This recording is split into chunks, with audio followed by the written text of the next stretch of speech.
Olá, turminha. Bom, nessa nossa aula de hoje, nós vamos falar sobre os vertebrados. A gente não pode esquecer que os cordados vertebrados são aqueles animais cordados que a notocorda desaparece e no lugar dela surge a coluna vertebral. Então, essa coluna vertebral, numa das extremidades, permitiu o surgimento do crânio. Tá? Então, um outro nome para esse grupo, além de vertebrata, é também craniata. Então, o crânio que abriga, né, o nosso encéfalo. Tá? Então, a gente não pode esquecer que são animais com imenso sucesso adaptativo. Tá? E, principalmente, né, é nesse grupo que nós humanos nos enquadramos. Okay? Então, nós vamos falar sobre três grupos inicialmente. Tá? Os peixes, os anfíbios e os répteis. E depois, numa outra aula, a gente vai terminar, né, de falar sobre esse grupo, tá, abordando as aves e os mamíferos. Então, eu quero que vocês não se esqueçam, né, que existe um tema predominante. Quando você estuda vertebrados, não dá para sair, né, da saga relacionada à conquista do ambiente terrestre. Então, esses animais iniciam a sua existência na água, totalmente dependente da água, tá? E combina, né, com as aves e mamíferos com perfeita adaptação ao ambiente terrestre. Tá certo? Bem, e a gente costuma dividir, né, os vertebrados gnatostomados, porque é isso que a gente vai fazer. Tá? Então, nessa aula e numa outra, né, na próxima aula, a gente vai falar sobre os vertebrados que têm mandíbulas, mandibulados. Então, a gente viu, né, na aula anterior, né, os agnatos, aqueles animais vertebrados, são os primeiros vertebrados, essa é a realidade, não podemos esquecer, tá? Mas que eles não apresentam mandíbulas. Então, eles têm uma dificuldade tremenda em termos adaptativos, principalmente no tocante à busca por alimentação. A falta de uma mandíbula, né, restringe demais o cardápio desses animais. Então, a nossa aula agora, né, ela é exclusiva sobre os vertebrados gnatostomados ou mandibulados. E a gente costuma dividir esses animais em dois grupos, tá, ou duas superclasses.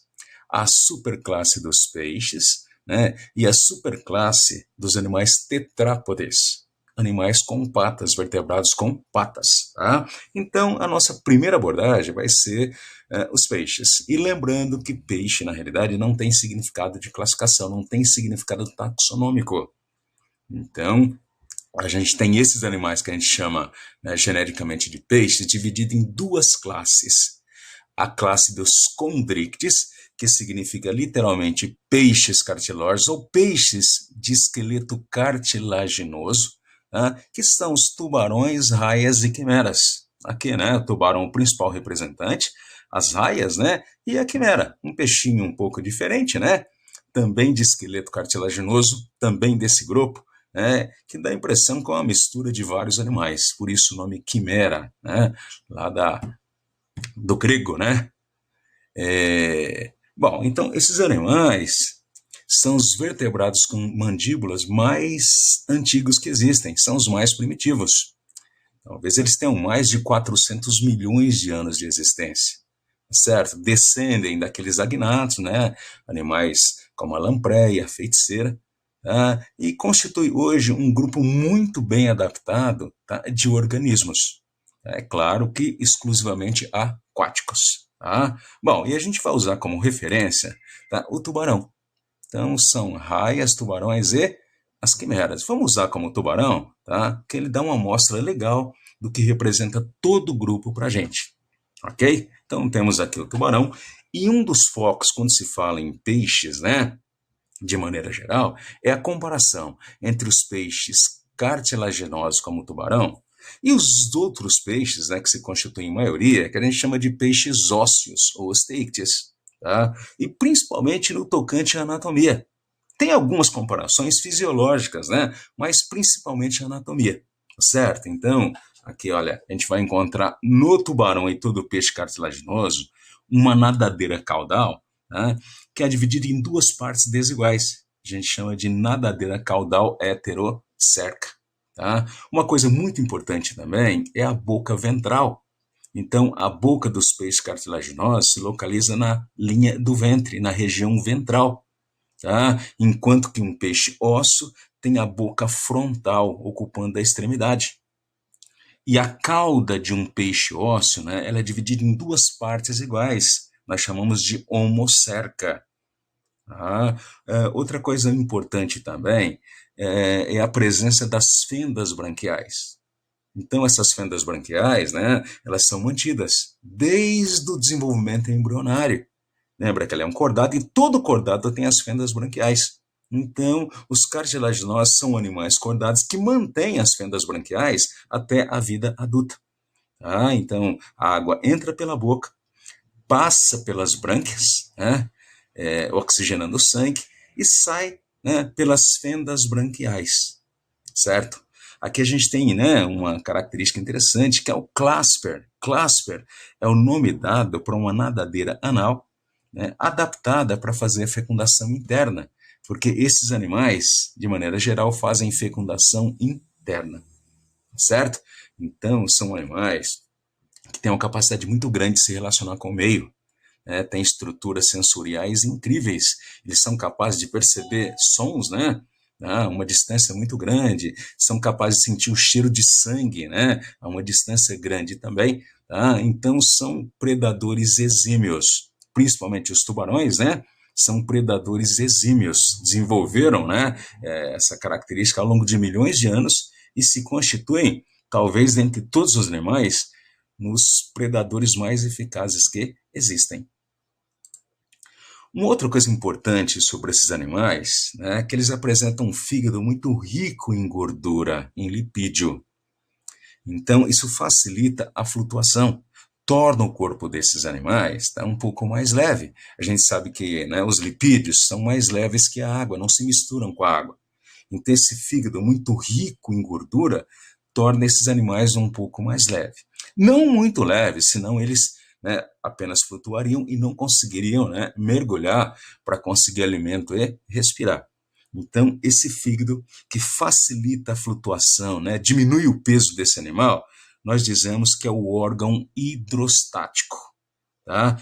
Então, a gente vai antagonizar, né, com os peixes ósseos, cujo órgão hidrostático, né, é a bexiga natatória. Então, os peixes cartilaginosos não têm bexiga natatória. O órgão hidrostático, né, correspondente à bexiga natatória, é o fígado rico em gordura. Ok? Bom, uma característica interessante desses animais é que eles apresentam um intestino curto, muito adequado, né, para desenvolver grandes velocidades, né, o que aprimora a sua técnica de predador. Tá? Só que a gente sabe que um intestino curto, né, ele é ineficaz na hora da absorção do alimento. Então, para compensar, né, esse intestino curto, eles têm a chamada válvula espiral. Tá? Então, aqui dentro do intestino tem uma estrutura que lembra um parafuso. Então, esse alimento digerido, ele não passa direto, tá? Ele vai fazendo voltas. E à medida que ele realiza, né, esse movimento giratório, isso mantém, né, em maior tempo em contato com a parede do intestino, então isso intensifica, né, a absorção. Então, existem vários animais com estratégia para intensificar, né, a absorção. No caso dos peixes cartilaginosos, tem a válvula espiral, certo? Bom, como todo peixe, né, ósseo cartilaginoso, né, a respiração é branquial, respiram por brânquias, né, naquele detalhe, né, a água entra pela boca, passa pelas brânquias, oxigena o sangue e sai pelas fendas branquiais. Bom, a circulação desses animais, tá, dos peixes cartilaginosos e dos peixes ósseos, tá, é a mesma. É uma circulação simples, é uma circulação completa, tá? E simples. Simples por quê? Porque numa volta completa pelo corpo, passa uma única vez pelo coração. Então, numa comparação, né, com os demais vertebrados, né, o seu sangue circula com uma pressão menor e uma velocidade menor, tá? Porque a circulação é simples. Tá? Então, o coração é bicavitário. Tem um átrio que recebe o sangue e o ventrículo que bombeia o sangue. E a gente fala que essa circulação é venosa. Por que essa circulação é dita venosa? Porque pelo seu coração só passa sangue venoso. O sangue venoso que vai até as brânquias, é oxigenado, é convertido em sangue arterial, né? Esse sangue arterial sai das brânquias, né? Vai até os tecidos, até os sistemas. Deixa o oxigênio, pega o CO2, né? Se transforma em sangue venoso, e aí retorna para o coração para ser rebombeado. Tá? Então, a circulação é simples e venosa. A escama desses animais, né? A escama desses animais lembra nossos dentes, a estrutura. Tá? É de origem, né, na ectoderme e na mesoderme. Então, nessas escamas ditas placoides, né, tem uma parte externa muito dura que é o esmalte, tá? Uma parte mais interna ou intermediária, né, a dentina, e tem a polpa, né, que é a estrutura viva que mantém, né, essa escama. Tá? Muito parecida com aqueles desenhos que a gente vê, né, aquelas figuras que a gente vê nas salas do nosso dentista. Tá? Então, escama placoide. Se aparecer em alguma questão de vestibular, uma alusão à escama placoide, essa é uma característica exclusiva de peixes cartilaginosos. São escamas bem pequenininhas. Se você, não é muito aconselhável, né? Mas se você conseguir passar a mão, tá, na pele, no dorso de um tubarão, você vai sentir, né, como se estivesse tendo contato com uma lixa. Tá? Então, essa estrutura regular aí é constituída pelas escamas placoides. E a reprodução desses animais, né? Que envolve o acasalamento, um acasalamento um pouco, né, diferente, tá? Inusitado, muito difícil de ser flagrado, né? É muito difícil você encontrar imagens, né, de tubarões, principalmente acasalando. Tá? Mas, como eu disse, eles usam, né, os machos usam o clasper, uma nadadeira anel, para poder introduzir o espermatozoide, né, no interior da fêmea. Então, a fecundação é interna. E esse ovo, depois de fecundado, né, existem 3 caminhos, dependendo do tipo de animal. Tá? Então, em alguns peixes cartilaginosos, o desenvolvimento é externo. A gente fala que são animais ovíparos, eles põem esses ovos. Então, esses ovos estão no interior, né, de uma bolsa constituída por um material muito duro, né, que protege, né, durante a formação. A famosa bolsa de sereia, que às vezes é encontrada na praia, tá? É o envoltório desse ovo, certo? Alguns animais são ditos ovovivíparos, tá? Porque esse ovo é retido dentro da fêmea. Ele é retido dentro da fêmea e o desenvolvimento, né, total ou quase total acontece dentro da fêmea, acontece dentro da mãe. Tá? Ele só vai ser eliminado no finalzinho do desenvolvimento ou após o desenvolvimento, certo? E tem um grupo né, de condrix, principalmente tubarões, que são vivíparos. Então o filhote se forma no interior da mãe, tá? Não há nem o ovo, né, com a casca, tá? Ele se forma em contato com a mãe, tá? E a estrutura, né, que a gente chama de saco vitelínico, em contato com as estruturas internas da mãe, realiza trocas por difusão. Então, apesar de eles serem vivíparos, não são animais placentários. Tá? Então, essa conexão, do alantoide, né, com as estruturas internas da mãe, produz o que a gente chama de pseudoplacenta, uma protoplacenta, mas que não é uma placenta verdadeira, mas permite a formação do filhote no interior da mãe. Nesse caso, inclusive, né, se tiverem 2, 3 filhotes, é comum que nasça só um deles.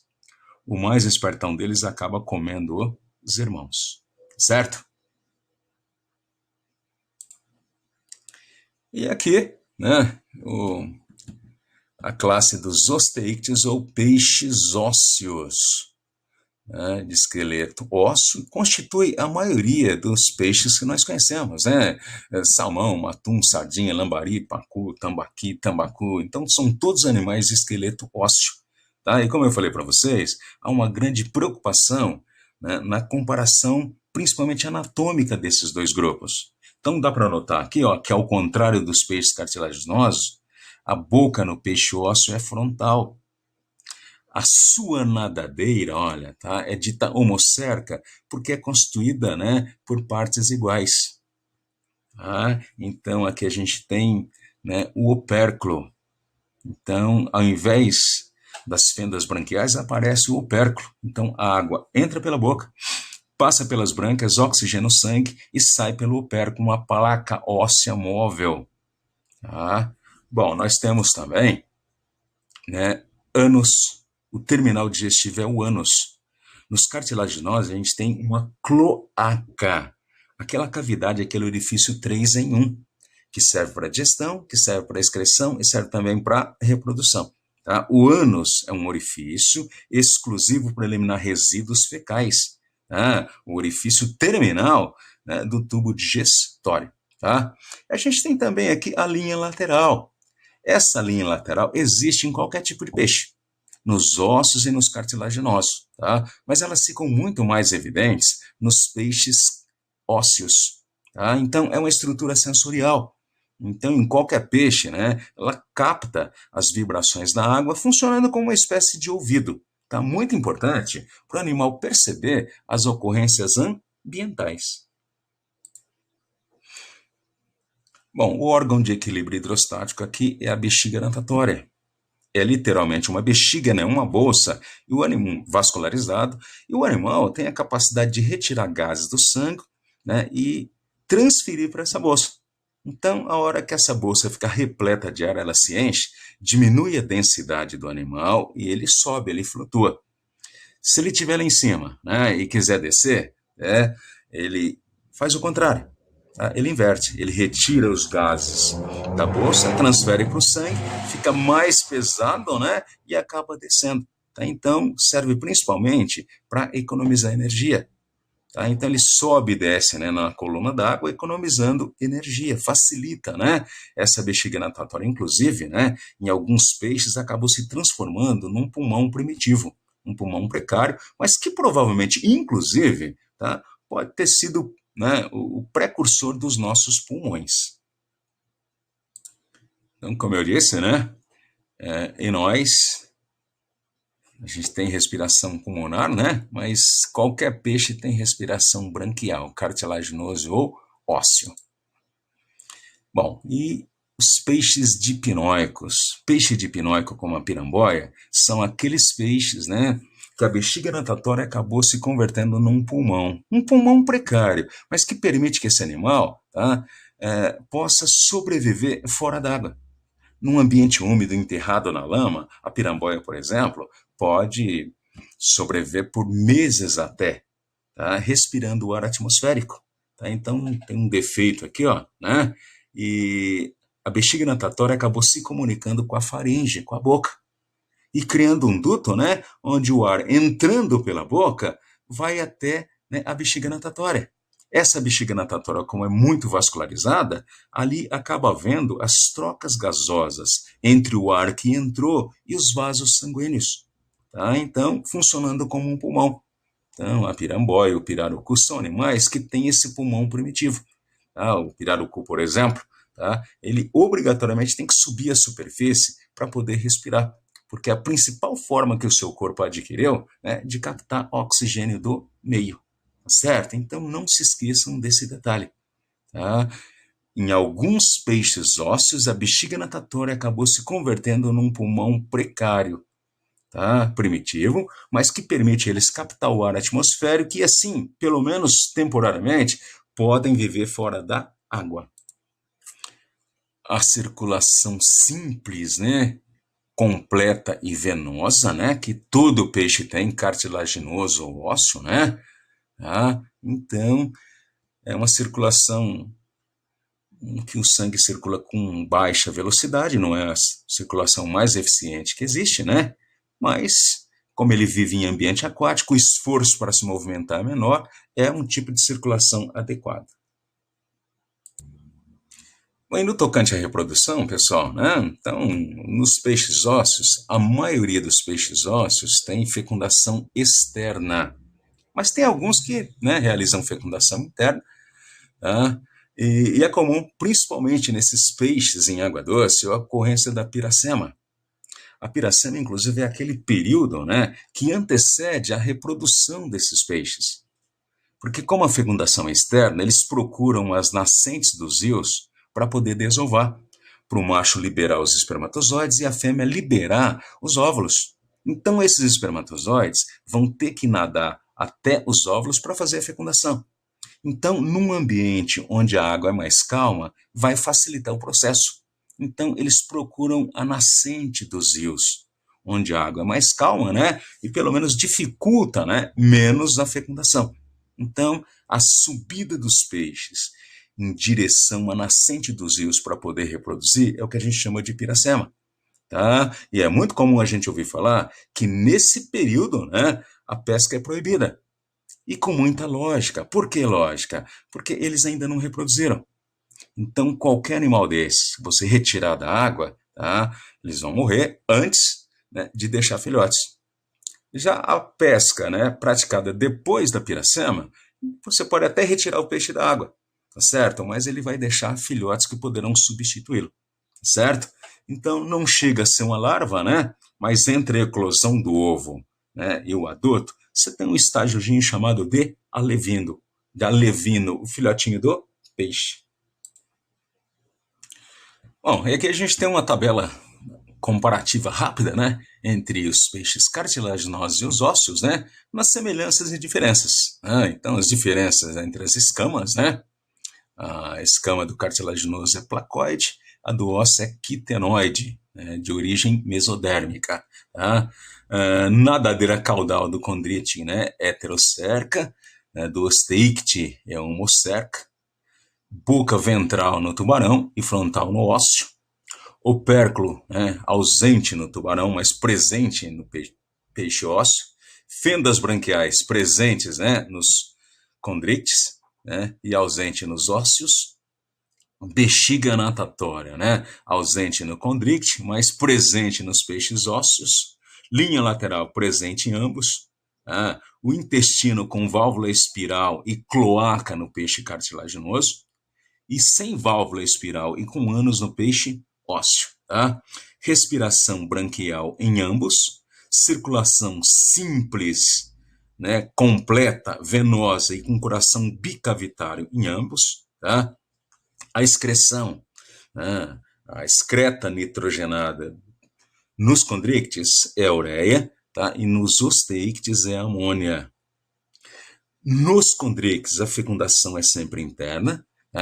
Osteictes, a maioria dos osteictes tem a fecundação externa, tá? Mas alguns apresentam fecundação interna, ok? Nos condrictes, o desenvolvimento é sempre direto, né? E nos osteictes, direto, ou às vezes a fase de alevino, que a gente considera uma fase indireta, um estágio, né, com desenvolvimento indireto, certo?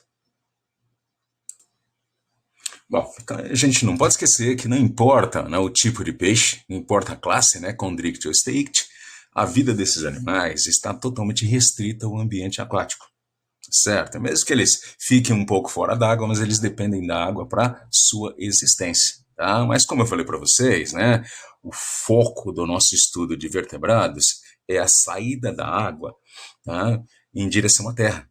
Então a gente não pode esquecer que a vida, ela surgiu na água e durante muito tempo ela esteve restrita à água. Então, num determinado momento, todo mundo que você procurava estava onde? Estava na água. Então a água estava congestionada, né, aquela competição incrível. Tá? E nessa época, você tinha um ambiente terrestre, tá, com muito espaço e já com alimento. Então, quem conseguisse sair da água e vir para a terra teria enormes vantagens. As plantas fizeram isso. Tá? E os animais vertebrados também fizeram o mesmo caminho. Então, é por isso que nós vamos falar agora sobre os outros vertebrados. Aqueles vertebrados que tiveram mais sucesso, né? Até do que os peixes. Por quê? Porque conseguiram sair da água e vir para a terra. Então, o primeiro animal vertebrado a sair da água e vir para a terra, né, pertence à classe dos anfíbios. O termo anfíbio significa vida dupla. Isso porque, né, no primeiro momento da vida desses animais, eles estão na água.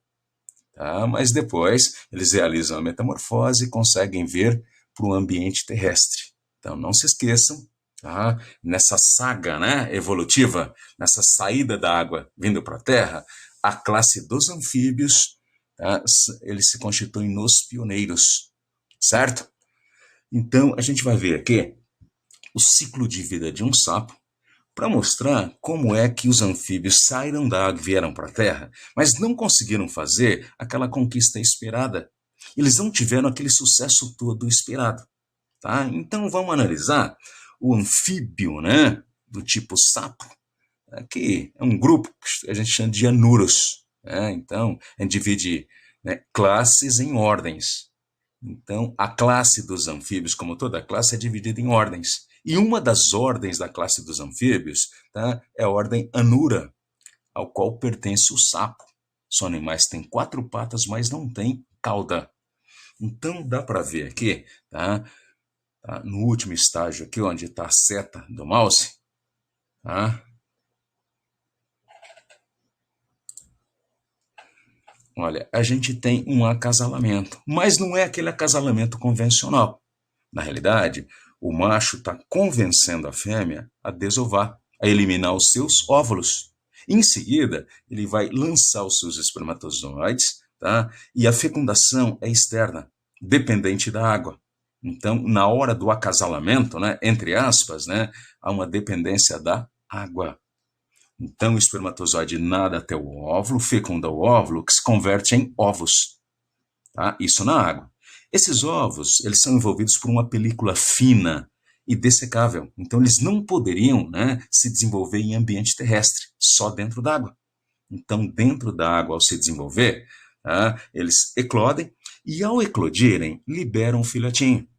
Mas esse filhotinho, tá, é uma larva, é o girino, é o girino. Certo? Esse girino, esse filhotinho, ele ainda não está pronto para viver em ambiente terrestre. Então, ele não tem patas, ele apresenta cauda. Tá? E outra coisa importante, né, a sua estrutura respiratória são as brânquias, ainda não tem pulmões. Então, durante muito tempo, né, os girinos, a larva do anfíbio, né, fica na água. Tá? Eles são filtradores, se alimentam do plâncton, né, e ficam o tempo suficiente para fazer metamorfose. Então, essa metamorfose se constitui na mudança corporal, no sentido de adquirir condições para sobreviver em ambiente terrestre, de fazer a transição. Então, eles perdem a cauda, ganham patas. Né? Eles perdem as brânquias e ganham pulmões. De maneira que, dentro de algum tempo, eles já estão preparados para virem para o ambiente terrestre. Tá? Inclusive, nesse estágio aqui, olha, tá? Eles eliminam amônia como principal excreta nitrogenada. Tá? Então, bem adequada para a água. Né? Então, a gente sabe que a amônia é um excreto que, para ser eliminado, exige uma quantidade muito grande de água. Certo? Então, nessa fase larval, é isso que eles excretam. Bom, completou a metamorfose, está pronto para vir para a Terra.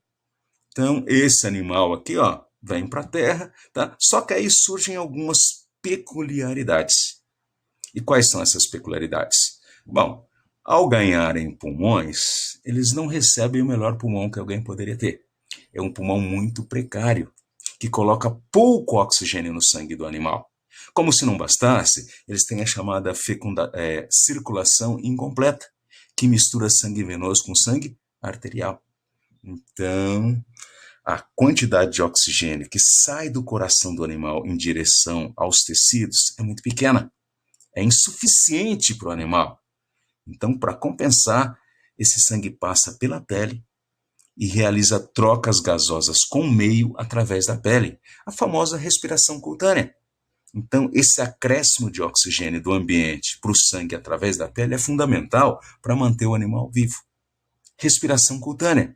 Só que se exige uma pele fina, né, permeável e úmida, com pouca ou nenhuma queratina, para permitir a passagem de gases. Né? Mas a mesma pele que permite a entrada de oxigênio permite também a saída de água. Então, isso torna, né, esse animal muito sensível a ambientes secos. Em lugares secos, ele perderia muita água para o meio, através da pele, desidrataria e morreria. Então, essa característica é interessante, né? A necessidade de fazer respiração cutânea torna obrigatória a existência desse animal, né, próximo ao ambiente aquático. Do ladinho do rio, do ladinho da lagoa, por quê? Porque ali o ar é úmido. Se eles se afastarem demais desses ambientes, vão pegar um ar seco demais, né, o que torna inviável, né, a sua sobrevivência, certo? Então, e como se não bastasse, né? Completou a metamorfose, dali a pouquinho ele é adulto, está na idade reprodutiva, está no momento propício para a reprodução. Então, na hora da reprodução, ele também tem que ir para a água. Então, a gente não pode esquecer que a fecundação é externa, dependente da água. Tá? Então, a gente chega à seguinte conclusão.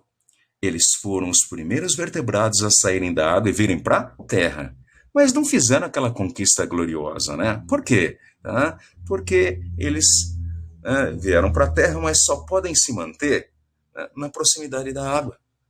Eles não tiveram acesso a toda aquela extensão de território, né? Por quê? Porque só pode viver em ambiente úmido. Tá certo, gente? Ok? Então, olha, são dioicos, né?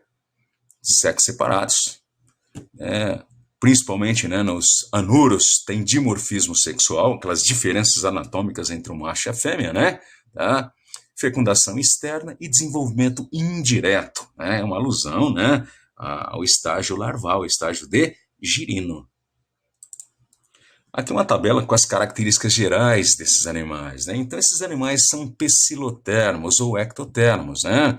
Isso não é novidade, porque todo animal até então tem a temperatura corporal variando de acordo com a temperatura ambiente.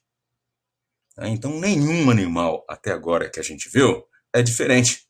Tá? Então, isso não é uma característica boa, por quê? Porque as enzimas dependem de uma temperatura legal, dependem de calor. Então, no nosso caso, né, que nós somos mamíferos, o nosso sangue é quente, nós somos homeotermos.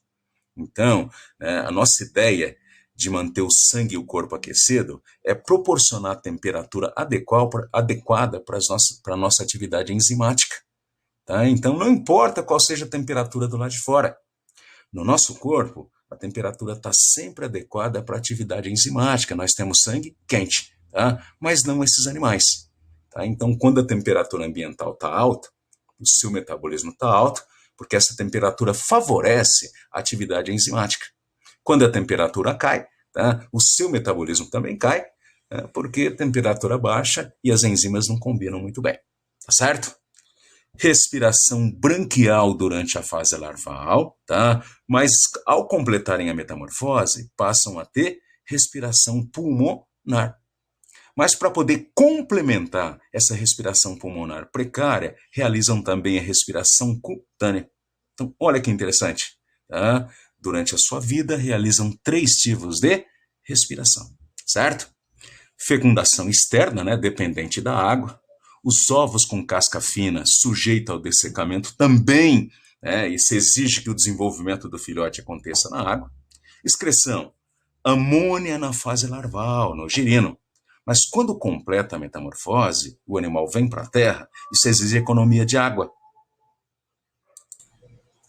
E eles passam a excretar a ureia, né, que elimina menos água, né, para poder descartar o produto. Tá? Esses animais são os primeiros a apresentarem, né, os primeiros vertebrados a terem uma circulação dupla. Tá? Porque eles têm um coração tricavitário, com 2 átrios ou aurículas, né, e um ventrículo. Tá? Então, a circulação dupla é um avanço evolutivo importante. Então, esses animais agora saindo da água e vindo para a terra, a movimentação exige um esforço maior e, consequentemente, um suprimento maior de oxigênio para as estruturas corporais. Então, essa circulação dupla, né, aumenta a pressão e a velocidade com que o sangue está sendo transportado. Aumenta esse suprimento. Tá? Só que temos um inconveniente. A circulação desses animais é incompleta. Mistura sangue venoso com sangue arterial. Então, aqui, né, a respiração branquial, né, do girino na fase larval e a respiração pulmonar no adulto, né, após a metamorfose. Só que dá para ver, né, o chamado pulmão saculiforme, ele tem uma superfície interna muito pequena. Então, a quantidade de oxigênio que ele coloca no sangue, tá, não é das maiores. Por isso que ele tem que compensar fazendo a respiração cutânea. Respiração cutânea essa que, além de compensar uma pequena superfície pulmonar, compensa também, né, a circulação incompleta. E essa é a circulação incompleta. Ela é dupla porque, olha, tá, numa volta completa pelo corpo, o sangue passa 2 vezes pelo coração. A cada vez que o sangue passa pelo coração, né, ele é rebombeado, ele ganha pressão e velocidade. Tá? Então isso é muito bom. Em animais terrestres isso é fundamental. Tá? Mas pelo fato de terem um único ventrículo, o sangue venoso que vem do corpo se mistura com o sangue arterial que vem dos pulmões. Então, a hora que esse ventrículo vai bombear o sangue para o corpo, né, bombeia uma mistura pobre em oxigênio. Então, isso caracteriza, né, a circulação incompleta, uma característica muito ruim, certo? Esse é um outro motivo, né, que praticamente obriga esses animais a terem respiração cutânea. Então, essa respiração cutânea acrescenta mais oxigênio a esse sangue muito pobre em oxigênio que está saindo do coração em direção aos sistemas, em direção aos tecidos. Bom, e aqui, né, as ordens ao que eu me referi. Tá? Então, os anuros, ou ordem anura, né, são os rapos, ãs e pererecas, que apresentam, né, 4 patas, mas não apresentam cauda. Então, inclusive, o termo anuro, né, está dizendo que eles não apresentam cauda. Tá? Um corpo compacto, né, são animais saltadores, né, eficiência muito grande, né, depois da metamorfose se transformaram em predadores. Tem uma língua protrátil, uma língua, né, capaz de capturar principalmente insetos, mas a alimentação desses animais não se restringe a insetos, não. E uma característica interessante, né? Um avanço evolutivo para se estabelecer em ambiente terrestre foi o surgimento das pálpebras para proteger os olhos, né, do contato com o ar atmosférico. A pálpebra que não existe nos peixes, certo? Bom, uma outra ordem, né, de anfíbios é a ordem Apoda, animais sem patas, né, como a cobra cega, né, ou Cecília, que também é chamada de Gimnophiona, tá certo? Então, esses animais, como o próprio nome sugere, né, não apresentam patas. Então, existem répteis que se parecem, né, com essas cobras cegas anfíbias e, inclusive, recebem o mesmo nome. Agora, se você quiser diferenciar, é só analisar a pele. Então, nos répteis, eles têm uma pele áspera, uma pele seca. Mas esse tipo de animal, né, sendo um anfíbio, ele tem uma pele úmida, fina, permeável para permitir a respiração cutânea. Tá? Então, se assemelha a uma cobra, né? Não possuem patas, né? Ou seja, cobra gimnophiona, né? Cobra de pele nua. Bom, e a terceira ordem é a ordem Urodela. São animais, né, anfíbios que apresentam 4 patas, mas apresentam caudas. Uro significa cauda. Tá? Então, quem que nós temos aqui? A salamandra. A salamandra, né? Olha, apresentam cauda e 4 patas, né? Se assemelham a lagartos. Então, outra coisa importante, né? O lagarto é um réptil. Mas anatomicamente, né, as salamandras se parecem com os lagartos. Novamente, uma forma, né, impecável de diferenciar é tocar na pele. Tá? Ao contrário dos lagartos, que têm pele seca, né, por serem répteis, eles têm uma pele fina e úmida porque são anfíbios. Certo? Bom, e as salamandras, né, apresentam uma característica interessante. Elas conseguem fazer reprodução sexuada mesmo durante o período larval. Uma curiosidade, né? Durante o período larval, é aquele período, né, que o animal deve concentrar suas atenções, tá, na metamorfose. Então, geralmente, né, ele não faz reprodução sexuada numa casala. Tá? Mas em muitas samambaias isso acontece e é chamado de neotenia. Certo? Bom, e agora um outro salto evolutivo enorme, né? Então, o surgimento da classe dos répteis.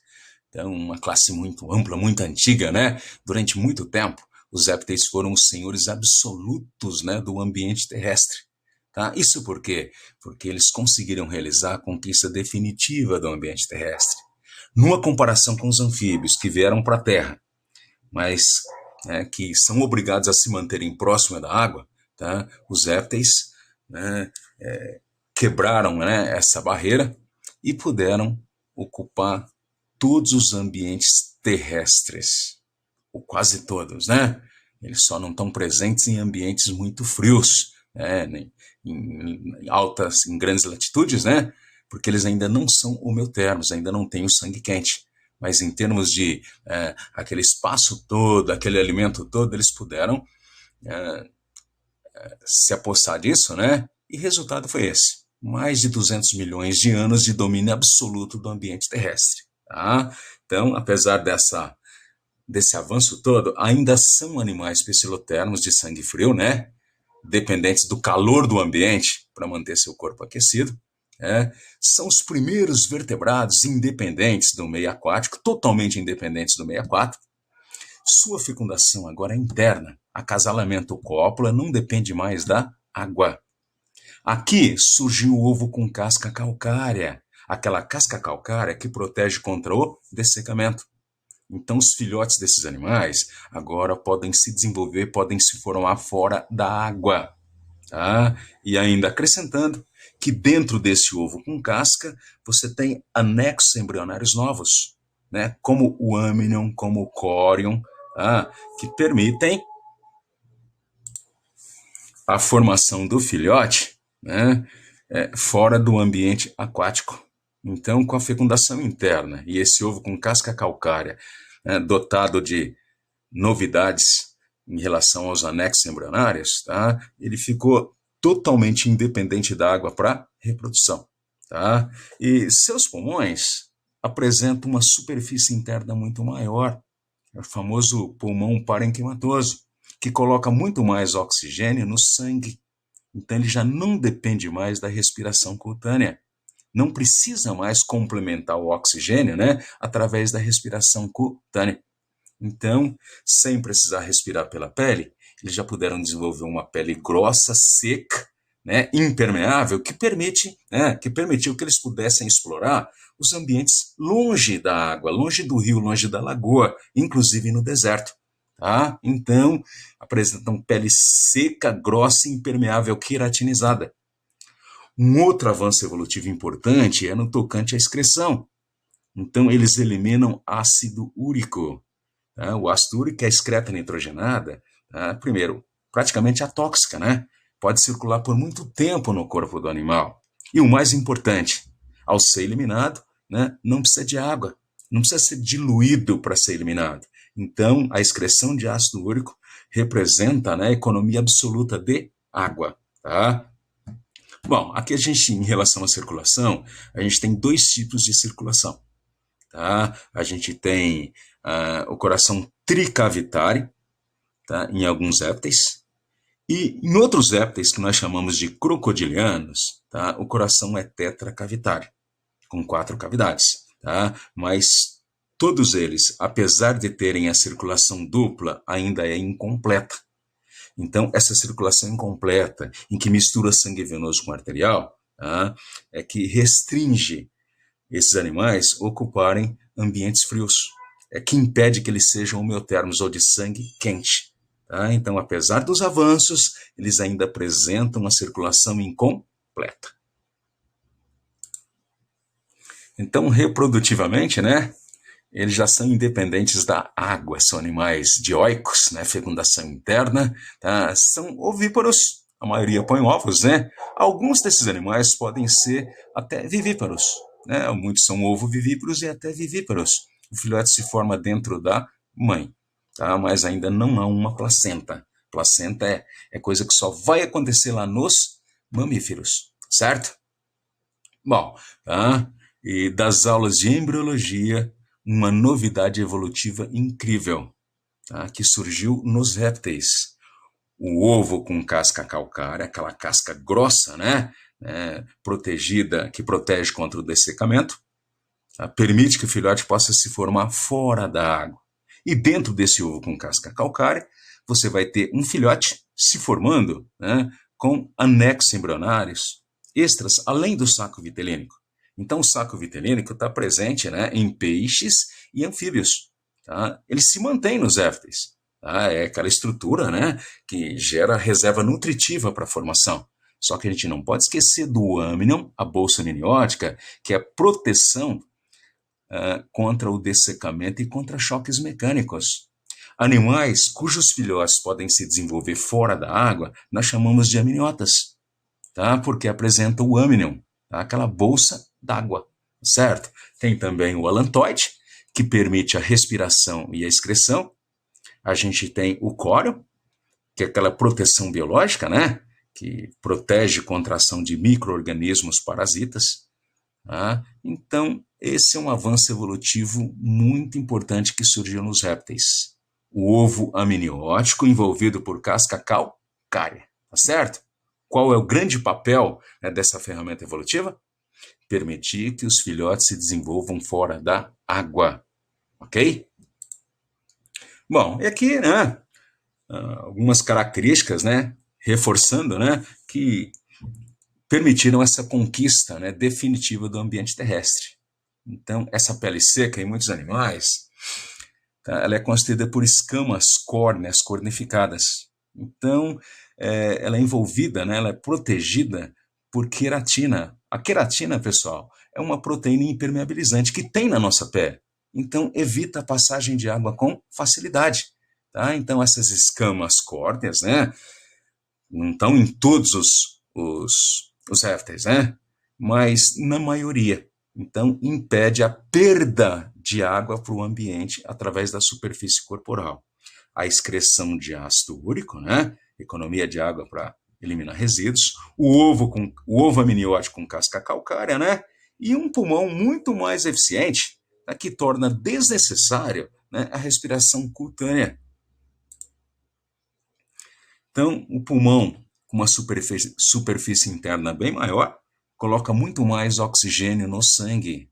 Tá? Então, isso torna desnecessário, né, a respiração cutânea. É o famoso pulmão parenquimatoso. E a circulação? Que a circulação, né, um pouquinho, né? Então, os répteis não crocodilianos são os lagartos, né, são as tartarugas, são as serpentes. Então, eles apresentam a circulação dupla e coração tricavitário. Tá? Mas o seu ventrículo, que é único, ele já começa a ser dividido, tá, por uma parede chamada septo de Sabatier. Então, essa parede parcial já não permite, né, a mistura completa de sangue venoso com arterial. A mistura é menos intensa que nos anfíbios, graças ao septo de Sabatier. Então, é uma circulação incompleta, mas nem tanto, certo? Isso, né, nos répteis não crocodilianos, tá, como vocês estão vendo aqui. Né? Agora, no crocodiliano, tá, o coração já tem 4 cavidades. Já existe o septo interventricular. Então, o septo interventricular é a parede completa. Tá? Então, o septo de Sabatier é a parede incompleta, que ainda permite alguma mistura. Mas o septo interventricular é a parede completa, então aqui já não há mais mistura entre sangue venoso e arterial no coração. Tá? Mas esse sangue venoso e esse arterial, tá, misturam na saída. Tá? O sangue venoso que está saindo em direção aos pulmões, através do forame de Panizza, se mistura com o sangue arterial, né, que está saindo do ventrículo esquerdo em direção ao corpo. Então, através do foramen de Panizza, né, há mistura de sangue venoso com arterial também nos crocodilianos. Então, ambos os animais apresentam circulação incompleta, tá? O que impede, né, que eles recebam oxigênio suficiente para serem, né, animais homeotermos. Bom, e a classe dos répteis, né? A gente também divide em ordens, né? uma ordem muito comum, a ordem dos crocodilianos, constituídos pelos crocodilos e jacarés, né, que apresentam placas no corpo, né, e são animais, né, que se dão melhor na água. Saíram da água, vieram para a terra, né, e se dão melhor caçando, né, e se protegendo na água. Mas é claro que não estão adaptados à água. Não estão totalmente adaptados à água, porque principalmente sua respiração, né, é pulmonar. A ordem dos escamados, né? São aqueles animais, aqueles répteis que apresentam aquelas escamas córneas, né? E que são, né? Essa ordem é constituída por dois grupos: as serpentes, né? O ofídeos, né? E os lagartos, ou lacertídeos. E a ordem dos quelônios ou testudíneos. Então, tartarugas, jabutis, cágados, né? Que apresentam placões ósseos, né? Cobrindo o seu corpo. Certo, pessoal? Bom, então esses são os répteis, né? São os répteis animais que apresentam, né, um elo evolutivo muito importante entre os peixes, anfíbios e nós, certo?